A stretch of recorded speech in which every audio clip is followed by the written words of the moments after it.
what are the biggest, I guess, from your perspective, the engineering challenges behind like turning everything into like, the chocolate cake, as you said, like how to make these integrations smooth and scalable? Yeah. So I had seen this firsthand buying these tools, being in the enterprise before, where when you're talking to a sales or marketing person, you're seeing the messaging, it's such a high level. Everything sounds the same. That's the first problem that people have.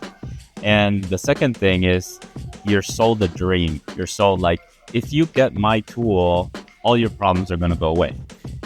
But once you actually buy the tool, you're on your own to make it a reality.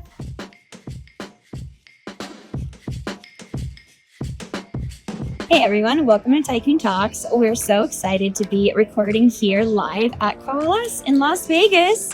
For anybody who's new to the series, Tycoon Talks is hosted by us, Database Tycoon, where our mission is to empower teams of all sizes to take control of their data destiny. We believe in open, collaborative, and transparent data solutions, and we love using this space to connect with people who are pushing the boundaries of what's possible in open source. And today, we're thrilled to be joined by Noel from Datacoves, a company that is rethinking how teams manage and scale their data infrastructure.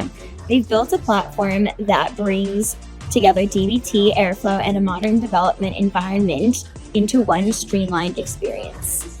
And today, we'll be talking about the challenges of scaling data teams, what great data ops looks like, and how Datacoves is helping bridge the gap between flexibility and operational reliability. So welcome, Noel. Welcome. And welcome, Steven, our CEO of Database Tycoon. So I guess, what are your first thoughts about Coalesce so far? Like, we're almost at the finish line here. How has your week been? It's been good. I think it's always great meeting people in the community. I think in our daily lives, we don't really run across many people who care about data the way we care about data. Yeah. So it's like the geeky conference we can all come to and meet our friends, and it's always great. I've been coming to the conference since the very beginning. So I've been to all 4 years and seeing the evolution and the growth of the community is great. And it's kind of interesting. I always tell people I'm like LinkedIn famous because people will see me, I know you from LinkedIn, or I know you from Slack or something like that. So this is my 5 minutes of fame. Amazing. And Steven, what about you? Well, I think I agree with everything you're saying. In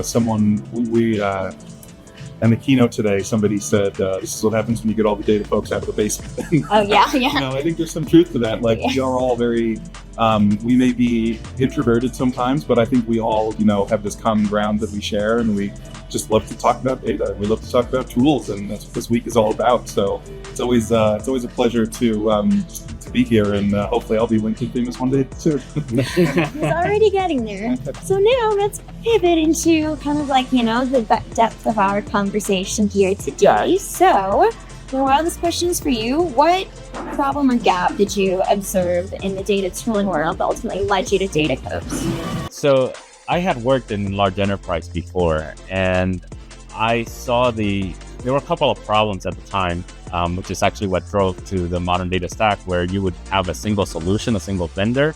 You were locked in, costly contracts. And so I had been through that process and saw how difficult it was to migrate out, and the limitations, and the fact that you couldn't treat things as software. You couldn't do data as software. And so I think it must have been around 2020 when I ran into dbt in a project, and I'm like, this is actually what I've been looking for all along.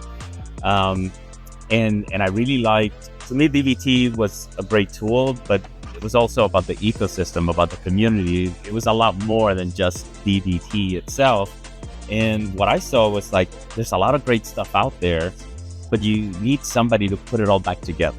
What I tell people is a business needs a chocolate cake. They don't need ingredients. They don't need an oven and a mixer.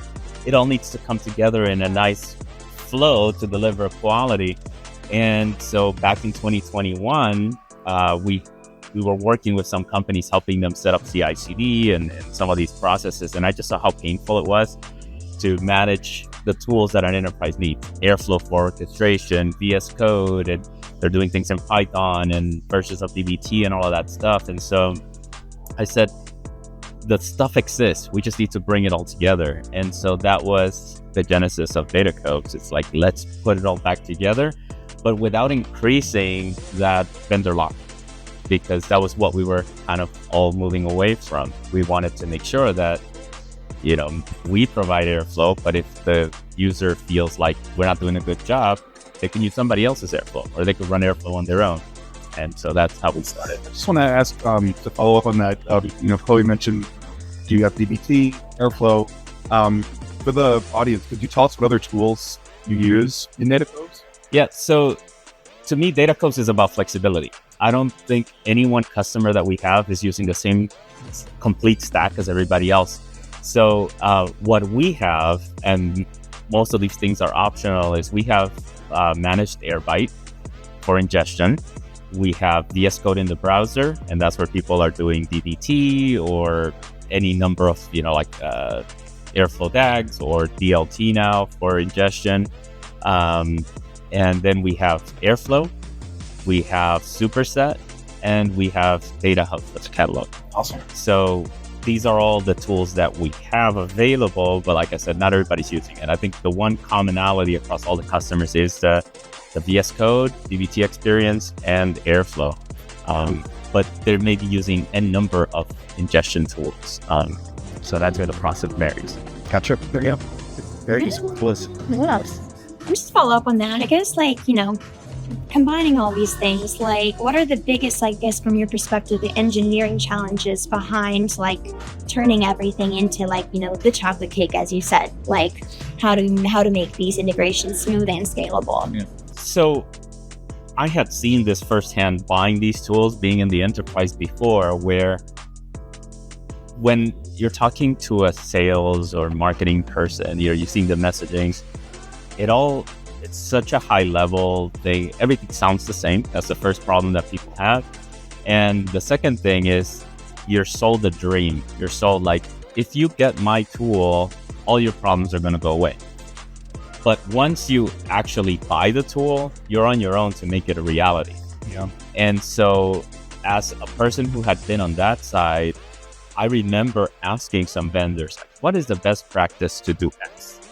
And I would get these very fluffy answers. Oh, you could do this or you could do that. Here's some documentation. And I'm like, but we're not the first people doing this. You must have an opinion. What I know now is that, these were sales engineers. They were account reps. And so they were not users. They had been trained on the tool enough to sell it, but they weren't using it. And I'm like, no, I'm going to give you an opinion. I want somebody who says, here's what I have seen work. Here's what I haven't seen work. Here's the pros and cons. And you don't have to take the advice, but at least I'll give you an opinion, which is a double-edged sword because some people think we're a consulting company, which we're not. And I said, no, we have partners like Database Tycoon who actually does that stuff. I'm just opinionated. I'm going to tell you opinionated. what it is. But a lot of tools, you talk about their flexibility and things like that, and especially some of the tools that are kind of consolidating and things like that, they'll talk about flexibility as an advantage. But I tend to agree with you that flexibility can be a little paralyzing and overwhelming sometimes. Where if you have too much flexibility and you can do it any number of ways, sometimes you don't know where to start. So having a framework definitely makes a lot of sense. We have people who use let's just say Airbyte, and there was no DLT at the time. Mm-hmm. And then as things evolve and now there's DLT, I'm like, yeah, maybe your use case, try DLT. That might be a good, so we talk about that flexibility, but it isn't go and figure out among a billion ways that you can ingest data. Yeah. Here's some that I've seen work, and, here's the pros and cons of each option. And it's the same with anything, DBT, you can use DBT well and you can use DBT poorly. Right. And I tell people, it's not DBT. I've seen people shoot themselves in the foot with DBT, and then they'll blame DBT or they'll blame Snowflake or something like that. But it's really that they didn't spend enough time really thinking about the process. And I tell people, you have to consider everything, the people, the process, and the tools together to create a better process. Yeah. Well, kind of shifting more, I guess, into the use cases, adoption, customer insights, right? So I guess like for me, because you were saying, before how some people might mistake you for like a consultancy, but I guess like what types of organizations like adopt Datacoves, and like who is your ICP, I guess? Yeah, it's funny because people ask me that. It's like, is it really big enterprise customers, or is it small customers? And I said, if I actually look across what is common, it's people who have done this before. So what I mean by that is, if it's somebody who hasn't been doing analytics for a long time, they haven't felt the pain, they don't see the value in something like Datacoves. They just say like, I just need DBT and I'll just get Snowflake and I'm ready to go and I'm run. Yeah. They don't realize that they're creating technical debt, that some of these things are going to come back to bite them eventually. And I understand it. I've been using this example from a couple of weeks ago where a friend of mine asked me, he wants to remodel a bathroom, and he says, what do you think of this quote? And he just gave me a number.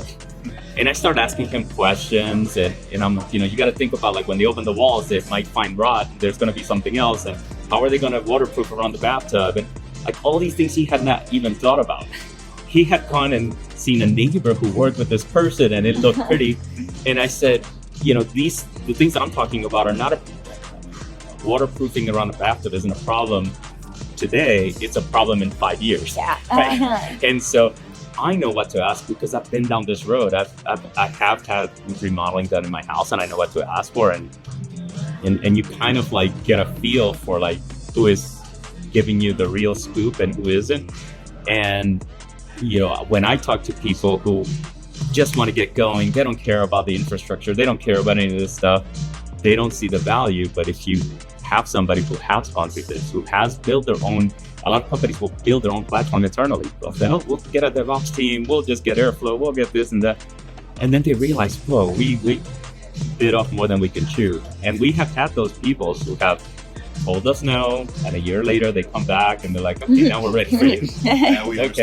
Now we understand what you were telling us, but they didn't get it the first time around. I see. And can you share like a success story or a case where Datacoves like stepped in and unlocked maybe like an example case of like this happening, where maybe somebody a year down the line came to you and was like, actually, I'm ready for you now. And like, kind of what did you unlock for them? And yeah, so, I can't name the name. Yeah, I have a public case study, but there was a company, and I met the person at Coalesce back in San Diego. And so the following, January, February, the guy's like, oh yeah, this sounds great, whatever. And then he hired new people. And then he hired somebody else who I guess convinced him internally that he could do it all. And then they went and pieced together a platform. And almost a year later, that guy was gone, they had a mess, and they're like, okay, we need to simplify this. And then I started looking at their stuff, and I'm like, you have over-engineered this. They had about 200 models. And I said, I've worked with people that have 4,000 or 6,000 DBT models. They don't have this level of complexity.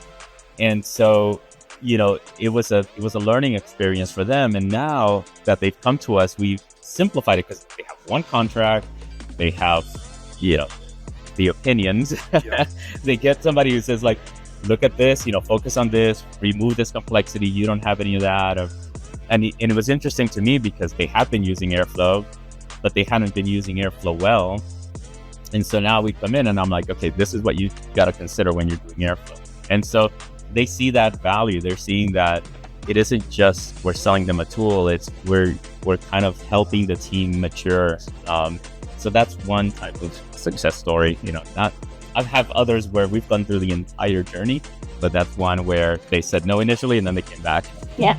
And I guess kind of what you were saying earlier, it's like, obviously being at a conference like this and everybody has a booth and everybody has the swag and everybody's trying to sell and ship.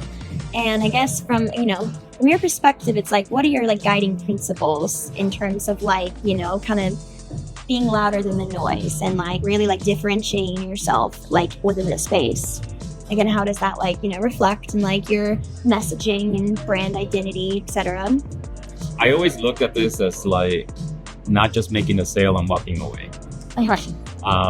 Because again, I've been on that other side where I'm like, okay, now I'm on my own. You were my friend for the last 3 months. We were going through this deal, and now you left me because you moved on to close the next deal. Yeah. And so we don't treat people like that. There are people, there's a customer that just started with us, I think it was like around August, and she's running into issues with Snowflake, and it has to do with Snowflake security and all of that. And I'm like, you have to fix that. But I didn't stop there. I said, send me, because I know it was a brand new thing, it wasn't a big deal. I said, send me all of your schemas. I'm going to help set up your security model.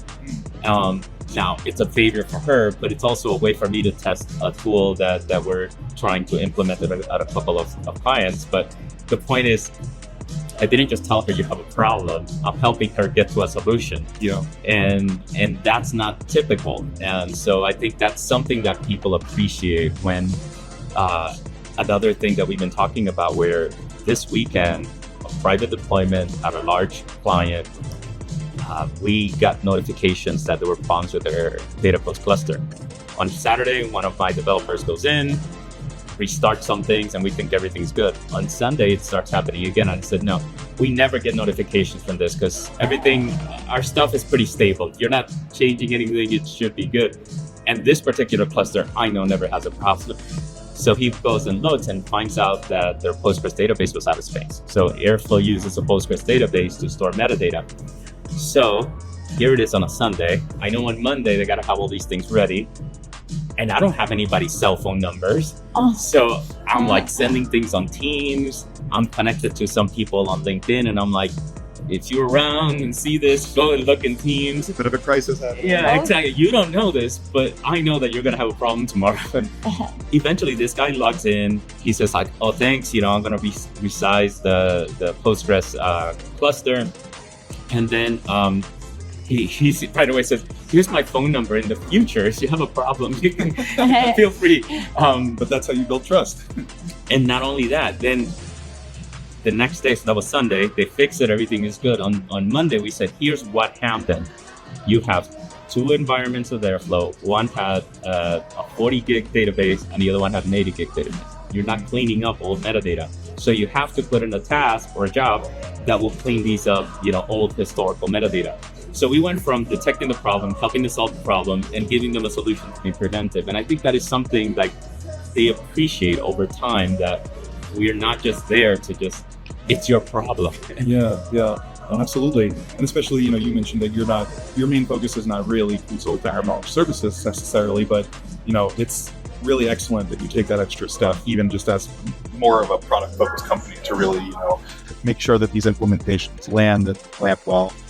Yeah, I tell people, it's funny, I have this other story. A few years ago, I was at a large enterprise and they had brought in some other consultant to help them build the security model. And they didn't know anything about DBT and they knew Snowflake, but they didn't know DBT. And I'm like, DBT needs to create schemas and the permission is like this and that.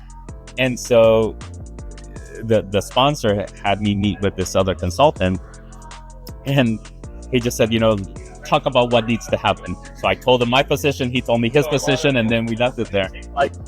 And nothing was happening. And then one day the sponsor goes, I get this feeling that you're difficult to work with. And I said,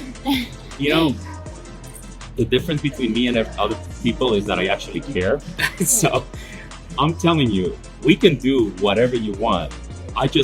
I'm warning you that you have these problems, that DBT works a certain way, and if you don't deal with it, then this framework that you're putting in place is going to cause a problem. So I can let them run up the mountain, whatever hit the wall, whatever you want to say. But I try to be preventive. I'm going to say, you may not think this is a problem right now, but it will be a problem later. And that gets respect eventually, because they see it. I tell people, everybody today will tell you they know DBT with your high consultants for migration, and they're not all created equal. And I tell them, make sure you're working with quality people, that they're not just bringing their A players to an RFP meeting or something like that, and then you're gonna get the person who just took DBT fundamentals in the actual project. That's what you worry about. And so that's why I work with companies like yours, where I know that you care as much as I do about the quality of what's being delivered. Yeah. And just to follow up on that, I think there's Probably some aspect of it as well to protect yourself in a way too, because if you can see potential issues ahead and you don't say anything or you rely on them to fix it, I could see it becoming a problem for your own tool implementation and could lead to potentially bad outcomes. It tends to happen. We call it support tickets. Yeah. So I'm like, okay, if we see the same problem over and over again, we try to be preventive. We say like, okay, you're gonna run into this problem, so don't do this because other people have had that. And it also, that's another thing that's different about us, because we'll take lessons learned from company A and take it to company B. It's like, they had this problem. This is what you need to do to not have that same problem. Right. And so it isn't like when you do it your own, you have your own platform team, you're doing it internally, you're building version 1 of this platform, you're learning as you're going along. We've been doing this for years now, and I'm like, you're at version 1, I'm at version 100. I'm going to know a lot more about this problem than you are. Definitely.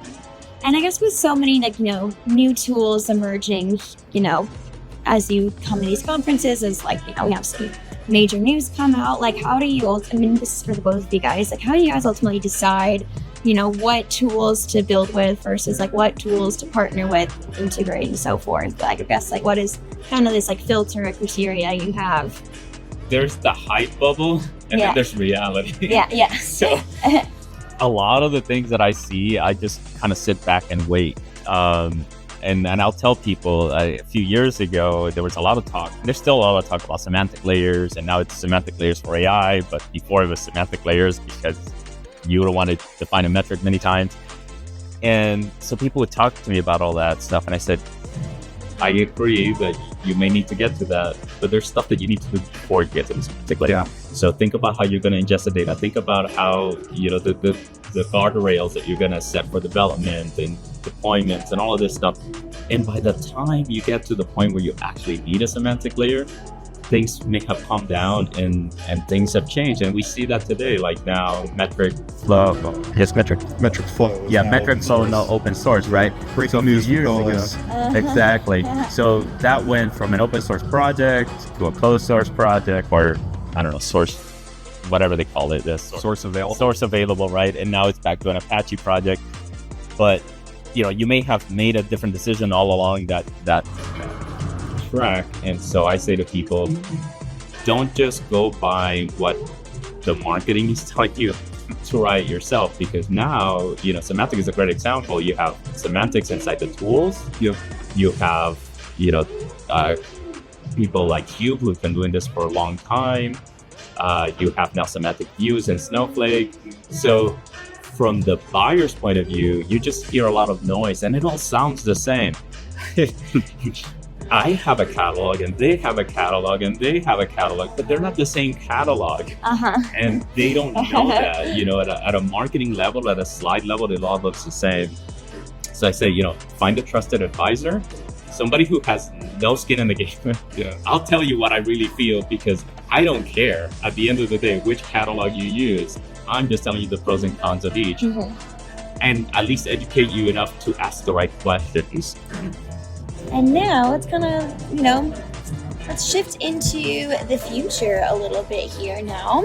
So this is for the both of you guys. So I guess maybe first, before we get into this part, should we address the elephant in the room and the big news that, the talk of the town for Coalesce, which is, DBT Fusion, like how you guys feeling about it? How, how do you feel like you're gonna, how is it going to affect like your current workflow and like kind of what you're currently trying to offer and provide? And maybe I'll take this one first, but I'm very curious to hear your follow-up. So I have not actually used Fusion yet, and I definitely want to now after this week. There have been so many product announcements part of Fusion that, some will go to DBT Cloud, which is now called DBT Platform, and some will, stay in Fusion and be free forever, supposedly. I think it's reached a point now where it's definitely worth giving it a try. I definitely want to kick the tires on it, and my hope is that I'll be able to recommend it to my clients going forward. And, for anyone who's still on core, I don't see a need yet to move people off Core anytime soon. They have committed to keeping it open, but I wouldn't be surprised if we, come back next year for Coalesce number 5, and there's a lot more hype around Fusion, a lot more adoption for it, and Core will probably still be there, I'm sure, but I can see a future where it gets less appealing. What do you think? So a couple of things. I think the merger makes sense. I had been talking to people about the messaging coming out of Microsoft around Fabric, and then we saw the same thing with Databricks, and then this year we saw it with Snowflake. So all the platforms want to go in to an organization and say, you only need X, and if you have X, you have it all. Okay. Now that's sort of swinging the pendulum back to where we came from, where everything was Microsoft, SSIS, SQL Server, whatever.